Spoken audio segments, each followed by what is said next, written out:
It's been said that wars have the ability to speed up the process of history. We only have to look at the two world wars of the 20th century to find the necessary evidence to prove that this is indeed the case.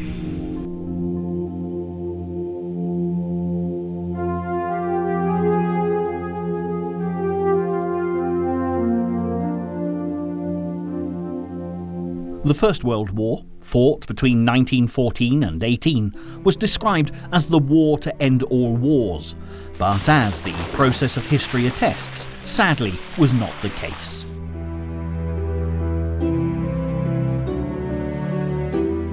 Consequently, when the issues of reparation and redistribution of land came to a head within 20 years of an armistice being signed, matters accelerated at an alarming speed after the formal declaration of war against Adolf Hitler's Germany on the 3rd of September 1939. The Second World War is without doubt a huge topic to cover, and in this programme, thanks to a remarkable collection of archive images, you can see for yourself the great defining moments of this conflict and the legacy left to future generations of lessons to be learned if history is not to be repeated.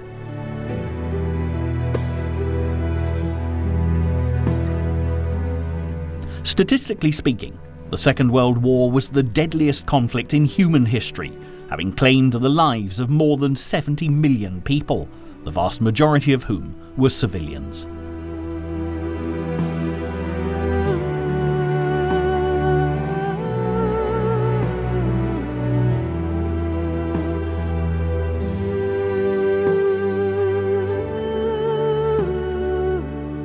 It was also the most costly war of all time in monetary terms as well, at an estimated $1 trillion. And it's only been in more recent years that many of the debts incurred, most notably that of President Franklin D. Roosevelt's generous Lend-Lease to Great Britain, have been paid back in full.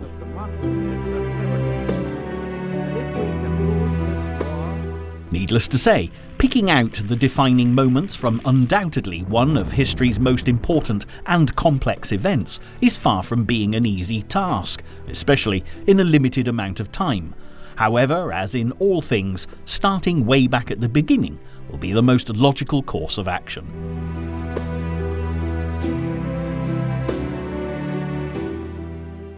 By 1938, it was evident that Adolf Hitler was prepared to go to any lengths, not only to put Germany back on the European map as a force to be reckoned with, but also to build a German empire that would even rival the Romans from so many centuries earlier. Hitler had already marched his army into the Rhineland, forced Austria into unification, and set his sights on the Czech Sudetenland. For the people of Britain, the threat of all-out war with Germany was so real, even gas masks were issued while children were evacuated from London. But the Prime Minister Neville Chamberlain was determined to negotiate a peaceful settlement with Adolf Hitler. In fact, one of the most iconic images of the 1930s is that of Chamberlain returning from meeting the German dictator in Munich, along with Italy's Benito Mussolini and the French Premier Edouard Daladier. The elder statesman waved a piece of paper signed by Hitler, agreeing that if he was unhindered in his bid for the Sudetenland, this would be his last territorial advance in Europe. Chamberlain was given a rapturous reception upon his return, telling the British people that this meant peace for our time. And as the evacuees came safely home, the first defining moment of the Second World War delivered a promise that it might never even begin. However, with all the wisdom that hindsight gives mere mortals, we of course know that Adolf Hitler was not to be trusted. But back in 1938, this was far from common knowledge. What had been happening in Nazi Germany, including the persecution of many Jews, the killing of the mentally ill, and the vicious murders of political opponents, was still little known by the outside world. Yet there's every justification for this being a defining moment, because it gave Adolf Hitler time to build his military strength. And when he marched his troops into the Czechoslovakian capital, Prague, in March 1939, neither Britain nor France was in any position to do anything about it.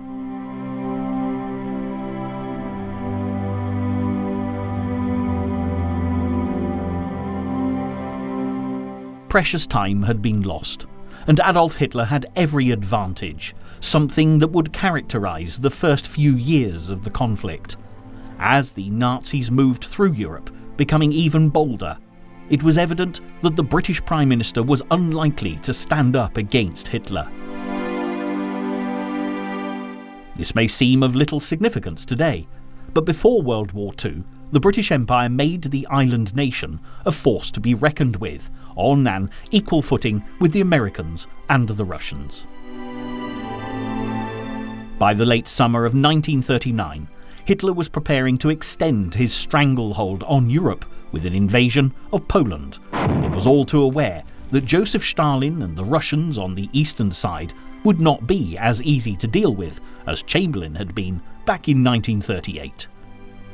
Hitler needed to be certain Stalin would not attack the Germans, and therefore agreed a non-aggression pact with Russia before ordering his tanks into Poland on the 1st of September 1939. Neville Chamberlain now had to face another defining moment, as along with the French, the British were equally bound by a diplomatic pact to come to Poland's aid.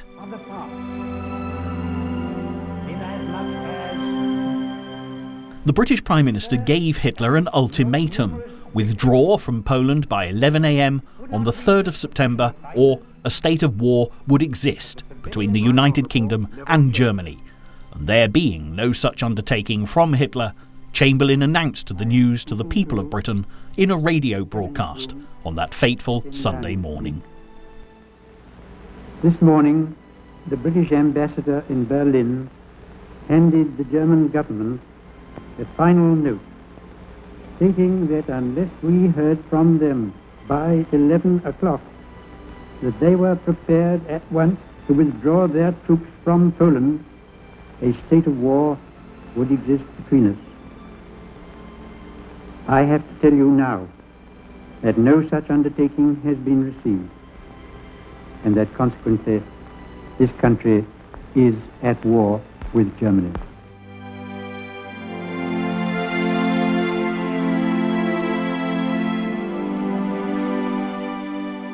Despite the obvious disadvantage the British military were at because of Chamberlain's failure to go on the attack, little action was taken over the next few months, and this period of time, distinctly lacking in defining moments, became known as the Phony War.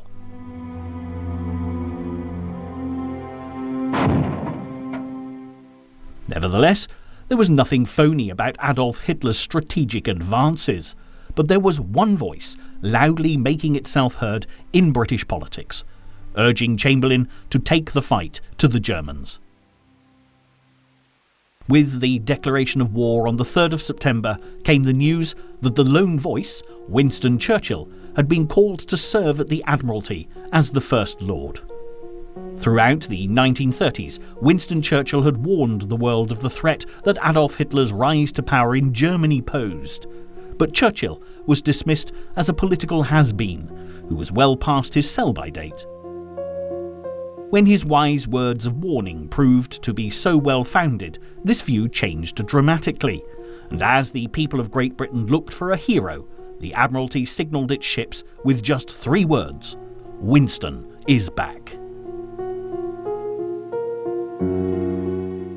As the Phony War progressed, Churchill again came to the fore, predicting that Hitler would invade the countries of Scandinavia to protect his supply route of raw materials from Norway. Churchill implored Chamberlain to send troops to prevent this from happening, but again the British Prime Minister favoured a wait-and-see approach, and once more it was only when it was too late, as Hitler's troops stormed through Denmark and Norway, that Chamberlain realised his error of judgment. The crowds who had cheered Chamberlain the peacemaker on his return from Munich no longer had any confidence in their Prime Minister, and on the 10th of May 1940 he was replaced by none other than Winston Churchill as head of a wartime coalition government.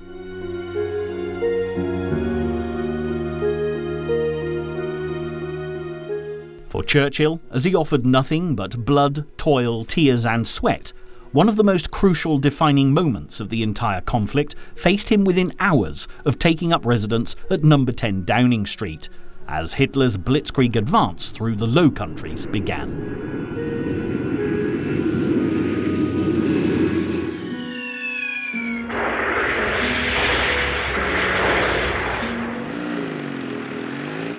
With the British Expeditionary Force, the BEF, already fighting on mainland Europe, Churchill had an added incentive for implementing a rescue mission as the Nazi war machine thundered into France from the east and the south, capturing the Allied troops in a seemingly inescapable pincer movement.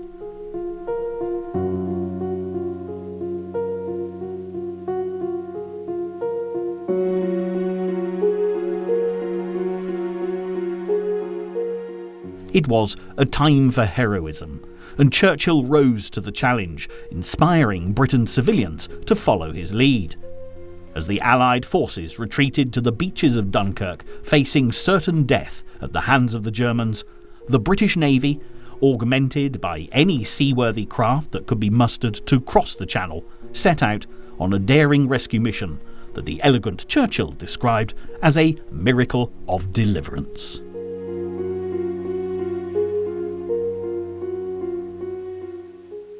The flotilla of 700 little ships, which included everything from luxury yachts to tugboats and paddle steamers, set sail for France, not knowing what carnage they'd find there.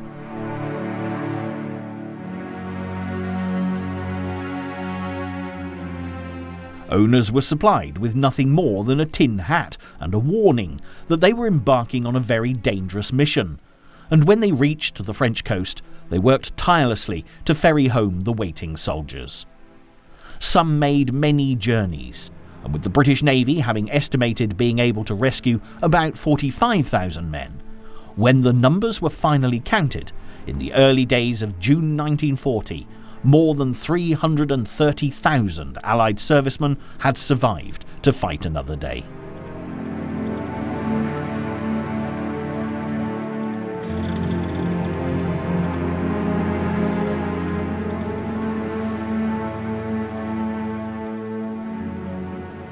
Winston Churchill had had his miracle, which was especially poignant as Hitler had said to his officers before starting this offensive to take the Low Countries and France, "Gentlemen, you are about to witness the most famous victory in history." For the first time, Adolf Hitler's carefully planned military strategy had failed to deliver the success the Führer had become so accustomed to. It could be said that although overall the Germans had won the battle for Dunkirk, the Allies had been triumphant even in defeat.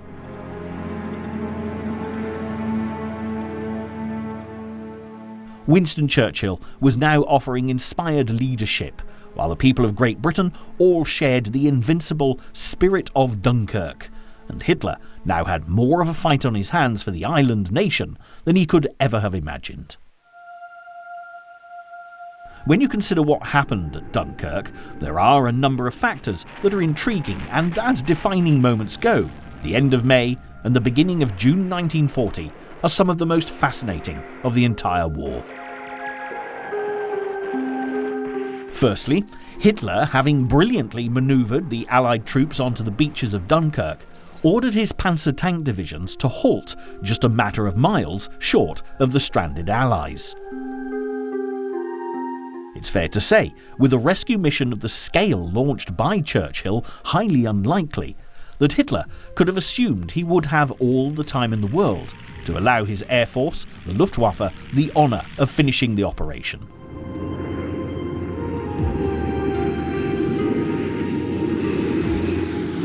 However, it has also been suggested that Hitler permitted the Allies to escape as a goodwill gesture, because he was still hoping for a negotiated peace with the British. But if this was indeed the case, he had seriously misjudged the mood of his enemy. Winston Churchill openly declared in one of his finest speeches, "We shall never surrender." And Hitler quickly realised if he was going to invade Britain, he would have a huge battle ahead of him that, despite his position of strength, would result in Adolf Hitler's first defeat of the conflict. From a strategic point of view, Hitler was well aware that the German navy was inferior to that of the British, while the Luftwaffe, on paper at least, was significantly stronger than the RAF. Consequently, the Battle of Britain began on the 10th of July 1940, as Hitler aimed to destroy the British Air Force and their bases, so that when his invasion force attacked, there'd be no hindrance from the skies.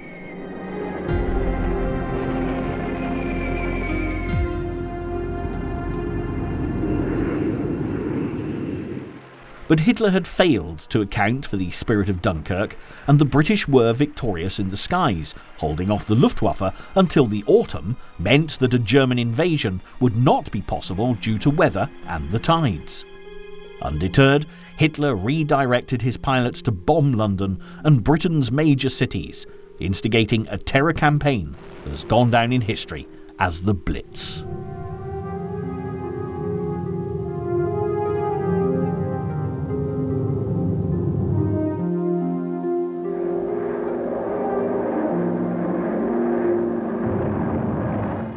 Again, the Dunkirk spirit came to the fore as communities rallied to support each other, and although the British stood alone in the struggle against Adolf Hitler, as 1941 dawned, the conflict was escalating on a global scale, and assistance from the United Kingdom's natural allies, the USA, was soon forthcoming.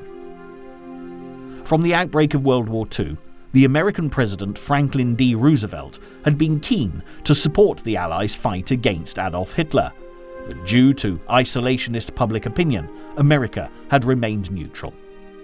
However, when after losing so many vehicles and vast quantities of ordnance on the road to Dunkirk, Winston Churchill begged Roosevelt to "give us the tools and we will finish the job." The American president did all that he could short of declaring war on Germany, passing a Lend-Lease Act in March 1941 that would provide the funding to enable Britain some chance of withstanding Hitler's onslaught.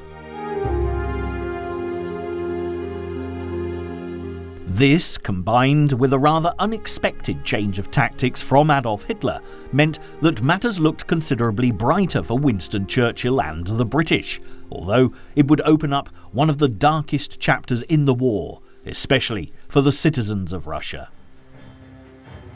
Having failed to achieve the objectives of Operation Sea Lion, the code name for the invasion of Great Britain, on the 22nd of June 1941, Adolf Hitler set Operation Barbarossa in motion, as 3 million German troops marched into Russia, opening up an eastern front.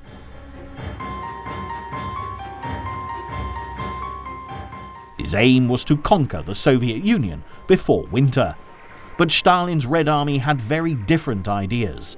The fight would be long and bitter, and Hitler's decision to renege on his non-aggression pact with Stalin would cost him dear.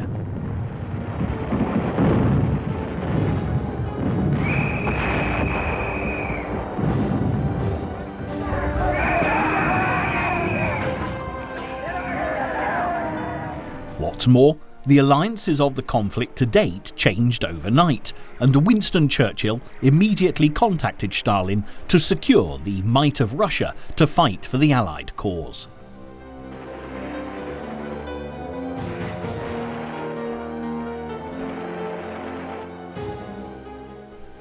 For the American president, this was an equally dramatic turn of events, but Roosevelt had another more pressing issue demanding his attention out in the Pacific, as the USA was about to experience one of the most defining moments of their entire history. The conflict between America and Japan had been growing in the Pacific since the beginning of the war, and Roosevelt put sanctions in place by July 1941, designed to curtail the imperial Japanese nation and their expansionist dreams in the Far East.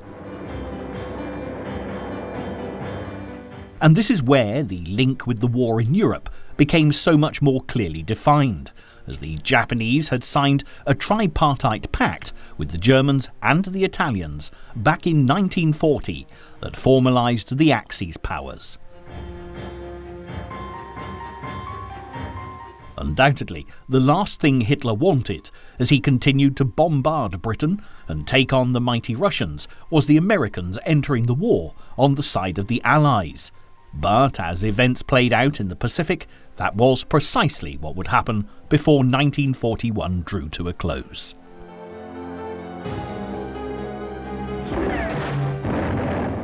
Just as Hitler had built his power base in Europe during the 1930s, the Japanese had been expanding their empire, most notably occupying territory in China, instigating the Second Sino-Japanese War in 1937, which resulted in Japan resigning from the League of Nations.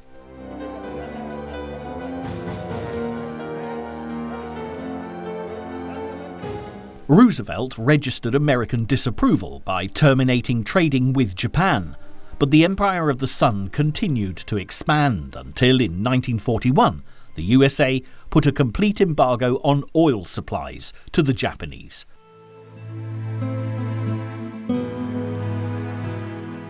This was a major problem, as America provided 80% of Japan's oil, and if going to war with the USA was the only way to secure this most precious of raw materials, the Japanese were prepared to do it.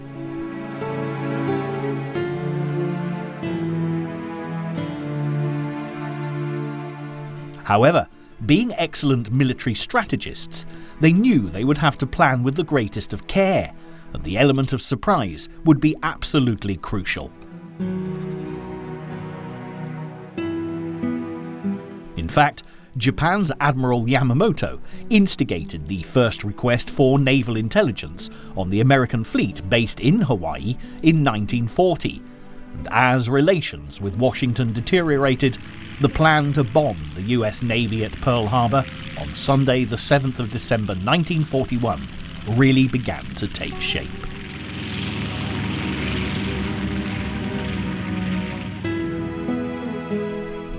For Japan, the mission was a total success as the Americans awoke to total devastation, with the first wave of Japanese pilots attacking at 7:45 a.m., while 3/4 of the anti-aircraft guns were unmanned.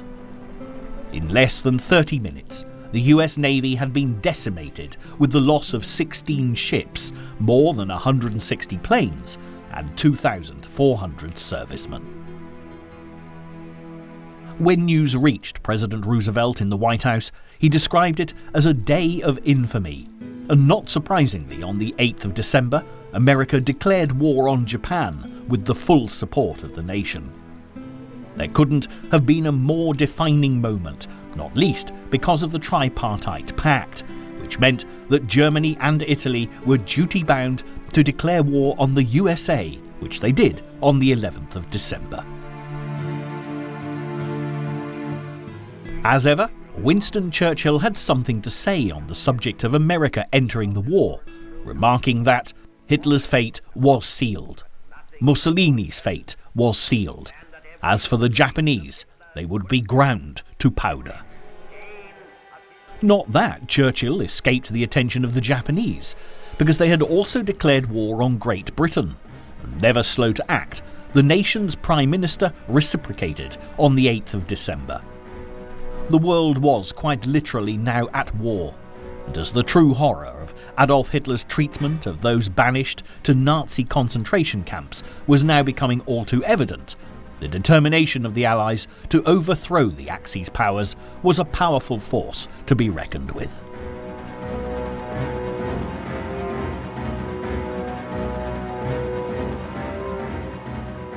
At the beginning of 1941, Winston Churchill and the British had stood alone in their battle to withstand the Nazi threat, and Hitler was still very much in the ascendancy. However, by the end of a year of defining moments, the world's greatest financial power, the Americans, the world's greatest military power, the Russians, and the world's greatest empire, the British, were all joined together fighting for the Allied cause, turning the tide very definitely in their favour for the first time since the outbreak of World War II.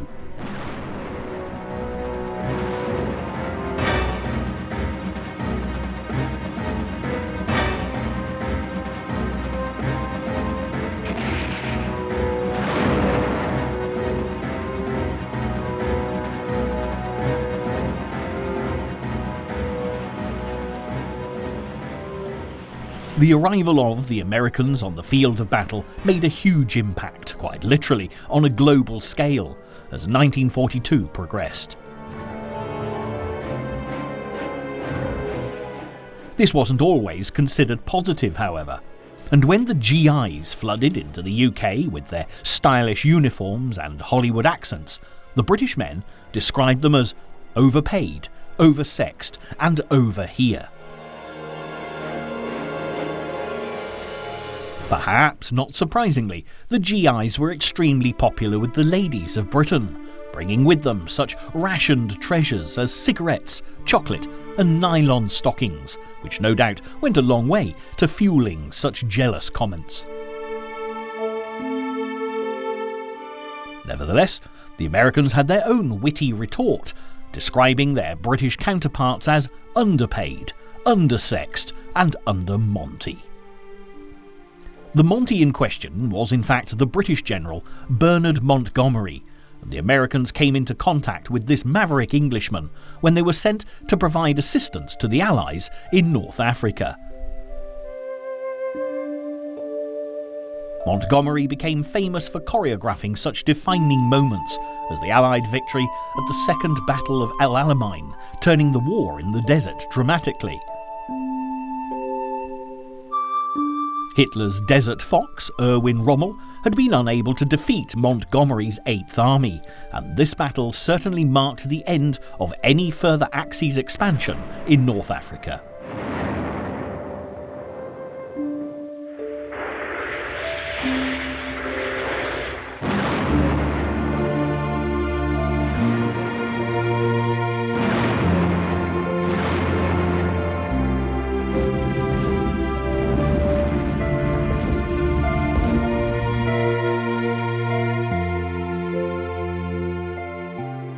Yet despite Montgomery's huge popularity with the men who fought under his command, he posed quite a problem for the American generals sent to take charge of desert missions. In fact, the US general, Walter Bedell Smith, actually told Monty straight that he was great to serve under, difficult to serve alongside, and hell to serve over. But Montgomery, true to form, continued to follow his own path, and there would be many defining moments, courtesy of Monty, still to come.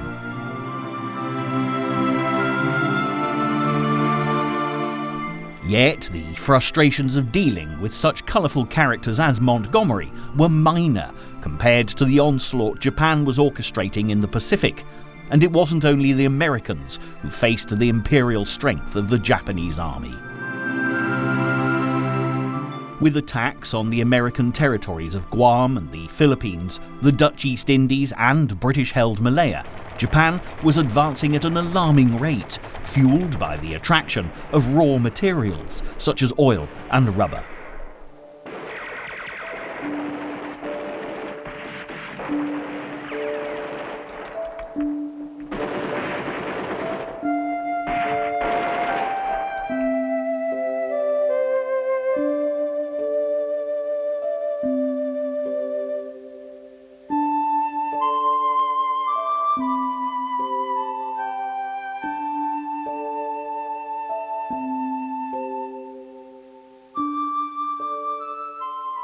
For the British, with outposts of the Empire now under threat, the need for battleships in the area was of vital importance.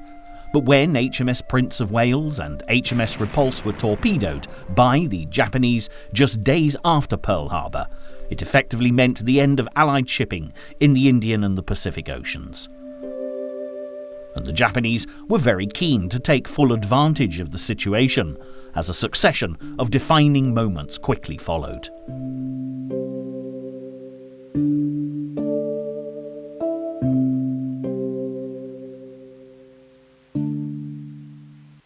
On Christmas Day 1941, the British dependency of Hong Kong fell to the Japanese, and a month later the British troops withdrew from Singapore, which also surrendered to the Japanese on the 15th of February 1942. Thousands of soldiers from Great Britain, along with Indian and Australian personnel, were taken as POWs and suffered barbaric treatment at the hands of the Japanese, as did many captured civilians, including women and children.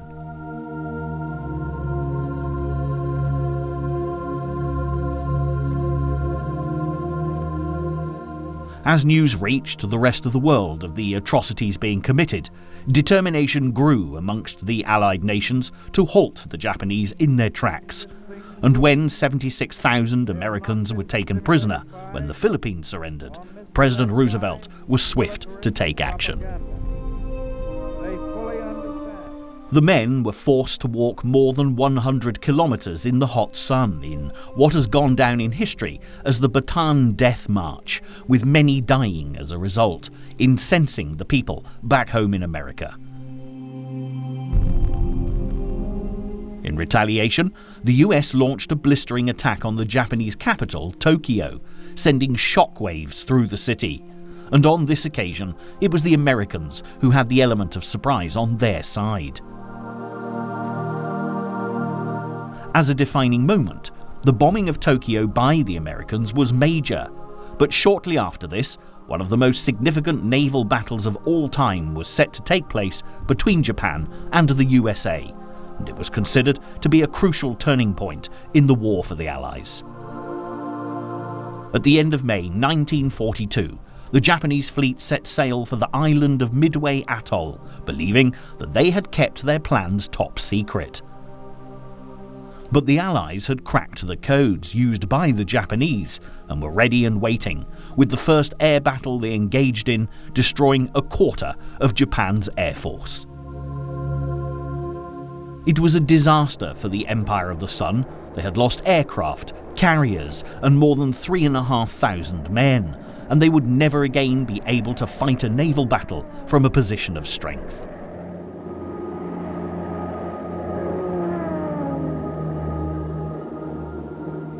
Although the Emperor of Japan proclaimed the Battle of Midway a victory, it was a huge defeat. And for the Americans, it was a huge morale boost in the Pacific, giving them the edge over the Japanese for the first time since Pearl Harbor. Slowly things were improving little by little for the Allies, and in the European theatre of war, the Russian Red Army were beginning to make life very difficult for the German invaders.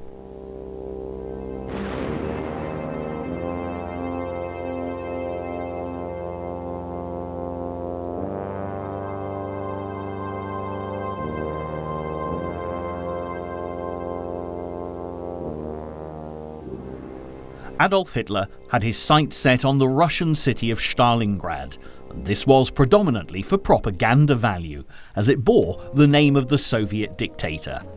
Equally, Stalin was determined to defend the city to the bitter end, and as Hitler boasted that this was a conquest his Sixth Army would quickly achieve, another defining moment was about to go down in history.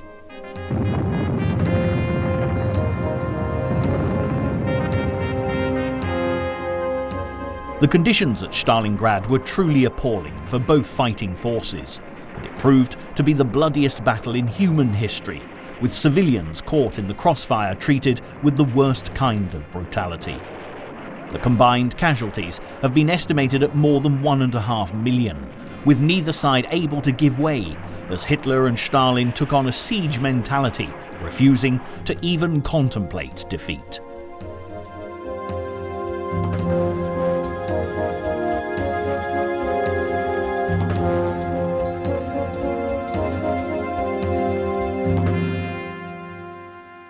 The new year of 1943 brought with it little cheer for Adolf Hitler from the east, and by the end of January, the Germans began their surrender.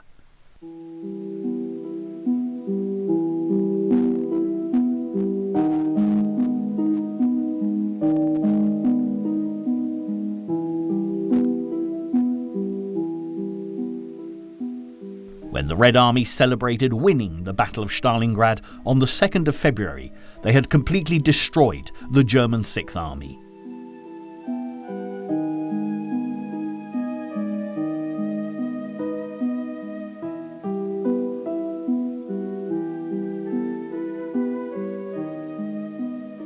It was a defining moment for Adolf Hitler, but not of the kind he'd been used to. And as his health deteriorated, possibly due to the onset of Parkinson's disease, his behaviour became even more unpredictable. However, there was one area where the Germans were seemingly unbeatable, namely at sea. Out in the Atlantic, the German U-boat offensive was devastating for the Allies. Even Winston Churchill later commented that the only thing that had really frightened him during the war was the U-boats.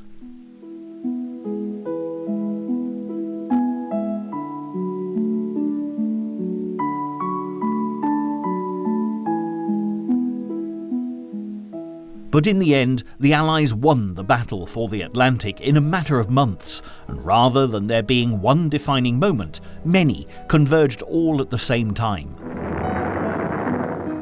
The brilliant code breakers at Bletchley Park, in the heart of the English countryside, consistently deciphered the Germans' Enigma transmissions, and combined with a new radar system that could detect submarines, which was small enough to be carried by patrol aircraft, the Allies were able to seize the advantage, and the war reached another turning point as Hitler's dominance at sea was steadily neutralised.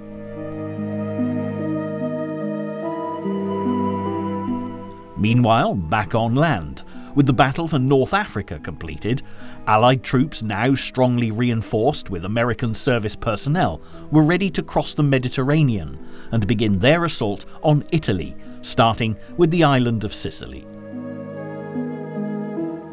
Although Operation Husky, as it was codenamed, was a success, the Germans and the Italians put up strong resistance. However, for the people of Italy, fighting Adolf Hitler's battles was something they no longer had any heart for, and an armistice was signed with the Allies on the 8th of September 1943. Mussolini was imprisoned on the orders of Italy's King Victor Emmanuel III, but the Germans rescued Mussolini from prison, and he was restored as a puppet ruler with the Nazis in total control of Italy. Europe was now a maelstrom of changing power bases, and despite matters progressing more slowly than had been anticipated in Italy, the Allies' plans for perhaps the biggest defining moment of the entire conflict were ready to be put into action. On the 6th of June 1944, a day later than had been anticipated because of the truly appalling weather conditions in the English Channel, an invasion force left the south coast of Britain heading for the beaches of Normandy.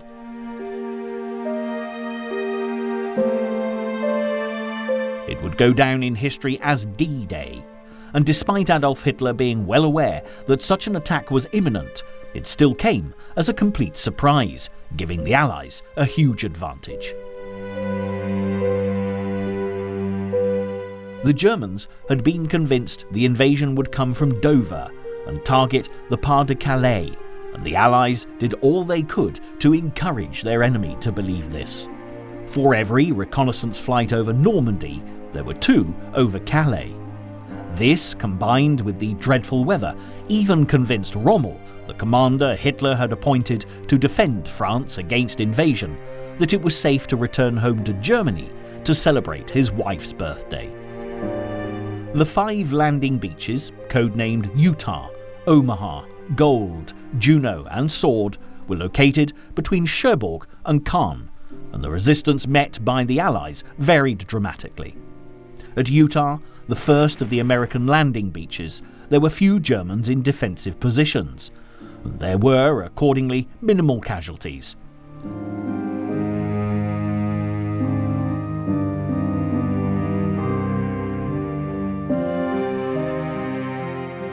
But on neighbouring Omaha, the US soldiers were met by an elite German division and the carnage resulted in huge losses for the unsuspecting Allied servicemen.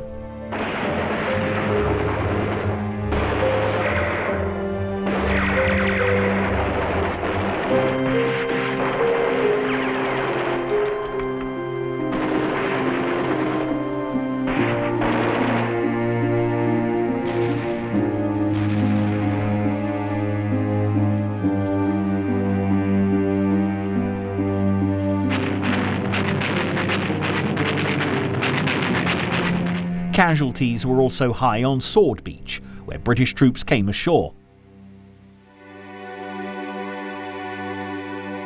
Nevertheless, by the end of D-Day, it was evident that the mission which had been so crucial to the Allies winning the war had heralded the beginning of the end.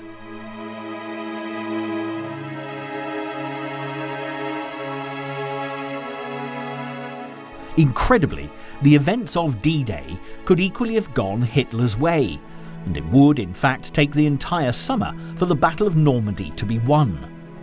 It was a costly campaign, with the Allies suffering casualties in excess of 210,000, almost 40,000 of which were fatalities.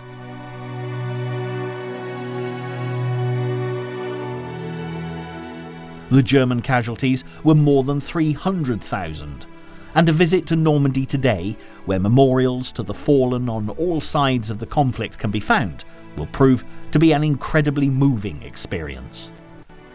There is no more poignant reminder of this particular defining moment than the cemeteries where the dead have been laid to rest, forever warning future generations of the true horrors of war.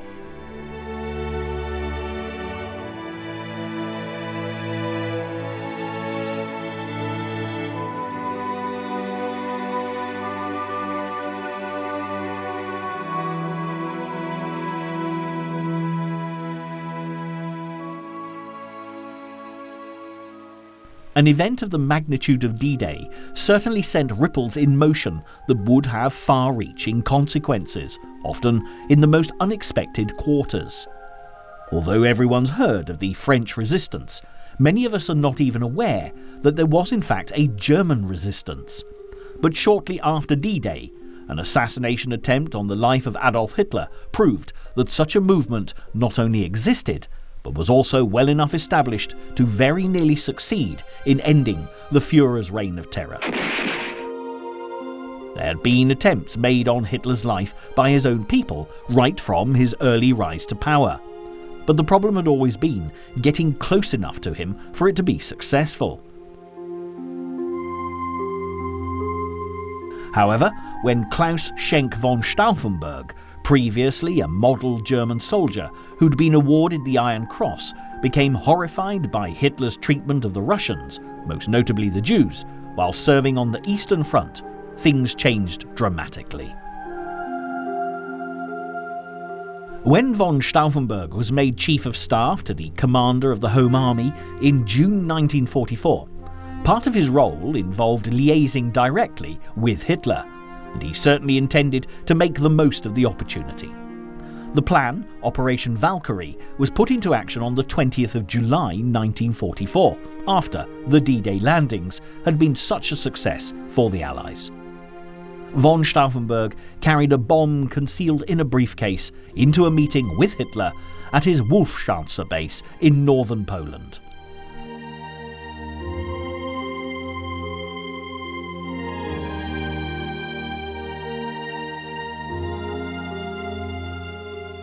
Fortunately, although the bomb went off after von Stauffenberg had left for Berlin to meet with his co-conspirators, the briefcase had been moved, and Hitler survived, suffering only temporary paralysis of the right arm and pierced eardrums.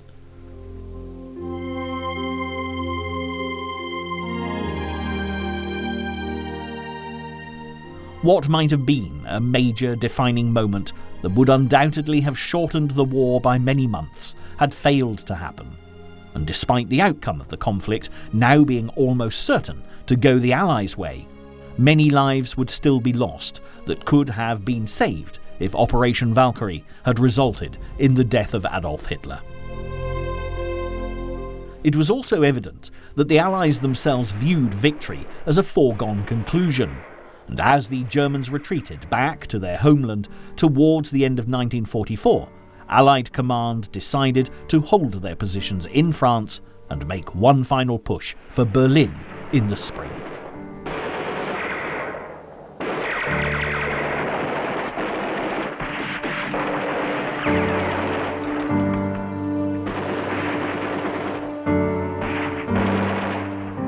But like a wounded animal, the Nazi war machine was still capable of inflicting immense damage, and in a last desperate bid to fight back, Hitler attempted a daring mission to split the Allies by again attacking through the Ardennes, just as he'd done on the way to Dunkirk all those years earlier.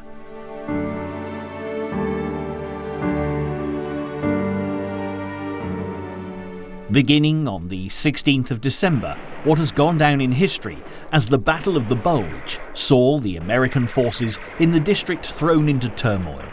Nevertheless, the Germans were unable to capitalise on their advantage, and by early January 1945, Hitler withdrew his forces from the Ardennes, and the Battle of the Bulge was recorded as a decisive Allied victory.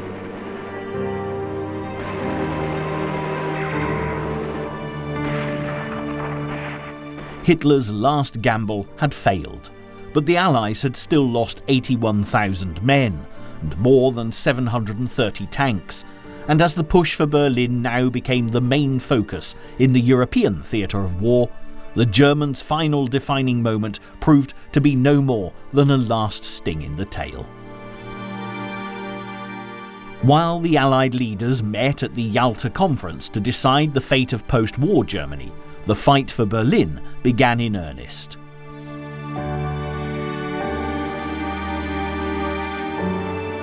The Russians moved steadily from the east, while the Western Allies crossed the Rhine, and by April the Soviet troops, some 3 million strong, had dealt brutally with the last traces of German resistance. With the Russians at the gates of Berlin, Adolf Hitler had nowhere to run, and on the 30th of April he committed suicide as the city at the heart of his 1,000-year Reich burnt and crumbled in ruins around him.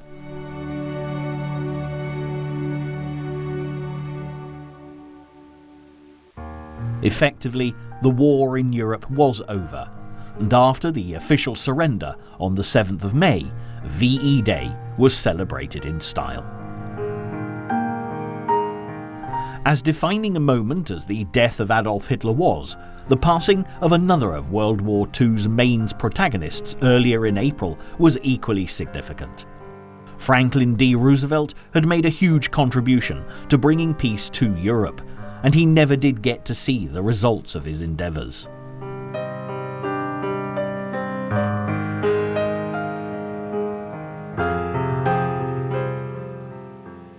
His successor, Harry S. Truman, was left with a huge dilemma, because the Japanese, still engaged in a bitter battle with US troops on the island of Okinawa, were showing no sign of even considering surrendering.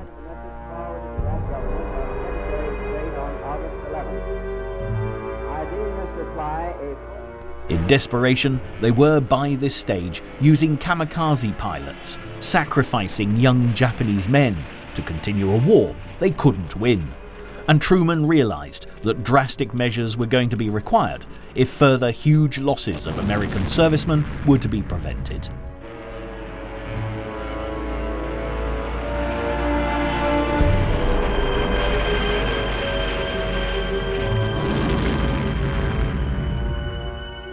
Truman was also far more wary of the Soviet leader Joseph Stalin than Roosevelt had been, and the Russian was now controlling much of Eastern Europe.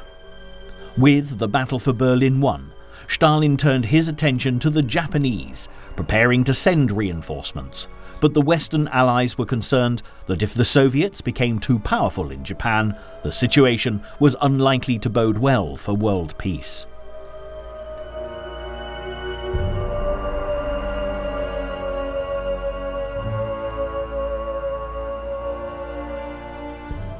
The American president was presented with a possible solution, when the testing of a new weapon proved successful in the Mexican desert on the 16th of July. Truman now had an atomic bomb at his disposal, and on the 6th of August, a US B-29 named the Enola Gay dropped the first atom bomb on the Japanese town of Hiroshima.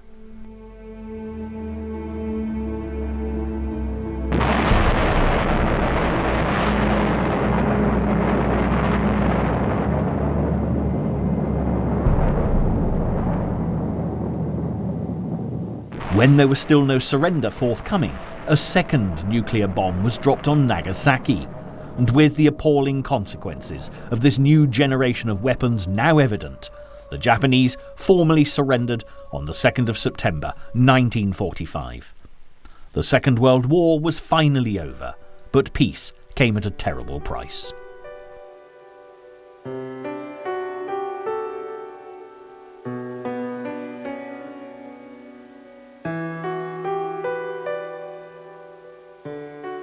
Recovery for the victors and the vanquished was going to take years, as nations started to rebuild themselves.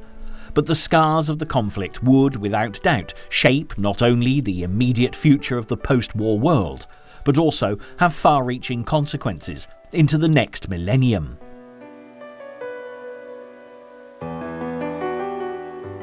More than 70 million people had died, men, women and children, civilians and military personnel alike. The number left homeless was staggering as refugees struggled to re-establish their lives wherever they could. And as the real truth about the horrific war crimes that had been perpetrated on the orders of Adolf Hitler came to light, it was all too obvious that a spirit of peace and reconciliation was never going to be easy to achieve. Nevertheless, the Allies were determined that even such notorious war criminals as Hermann Göring should receive appropriate justice, and the Nuremberg trials were held in Germany between 1945 and 1949 to ensure that those responsible for atrocities were held to account for their actions. It was also important that the Allies did all in their power to promote better relations between every nation, so that the rise of a dictator as dominant as Adolf Hitler, committing such terrible crimes against humanity, could be prevented from ever happening again. Just as the League of Nations had been formed for this laudable purpose after the First World War, the United Nations came into being on the 24th of October 1945 to continue the peacekeeping role. But the aftermath of this second global conflict was far more complex, not least because of the availability of nuclear weapons.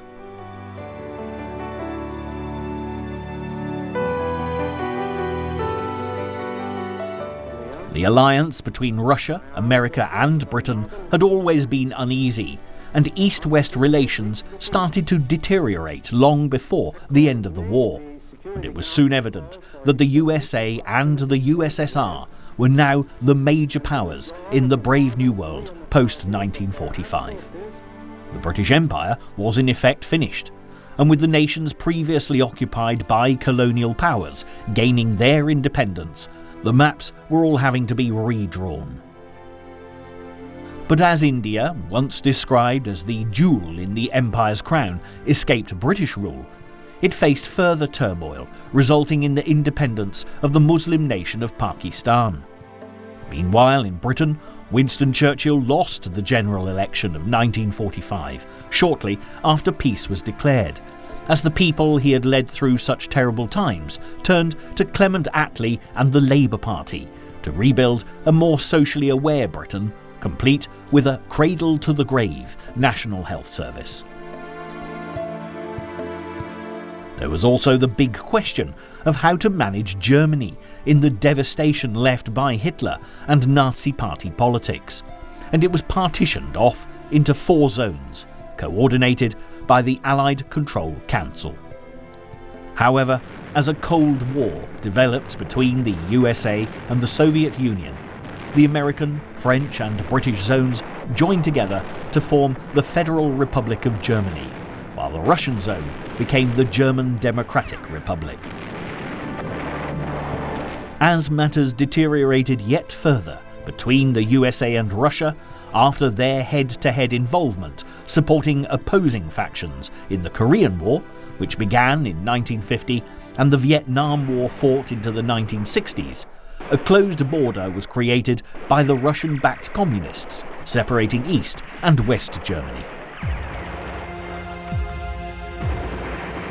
This was never more graphically demonstrated than in the city of Berlin, where in 1961 a great wall was constructed, preventing the people from the communist East having any contact with their neighbours in the West. In the post-war years, the Russians continued to strengthen their position with the Warsaw Pact. The Americans did the same with NATO. But as a result, during the 1950s and 60s, there were some extremely dangerous clashes, and the threat of a nuclear war between the two emerging superpowers became a threat of total destruction for the whole world. Perhaps memories of the horrific aftermath of Hiroshima and Nagasaki were sufficient a deterrent for common sense to prevail, and as the years went by, globally the superpowers at least settled to an uneasy stalemate. It could be said that the final defining moment of World War II didn't occur until the Berlin Wall was torn down in 1989, as the communist regime fueled by the legacy of Joseph Stalin collapsed. Ironically, in the city where Adolf Hitler had made his bid for world supremacy, a spirit of reconciliation has triumphed over the evils of tyranny, because in 1990 East and West Germany were reunified. If you come to Berlin today, you'll find a truly beautiful city that has come to terms with its traumatic past. From the once burnt-out Reichstag to the memorial to the murdered Jews of Europe, this city marks the restoration of not only peace, but also compassionate humanity as World War II's most hopeful defining moment of all.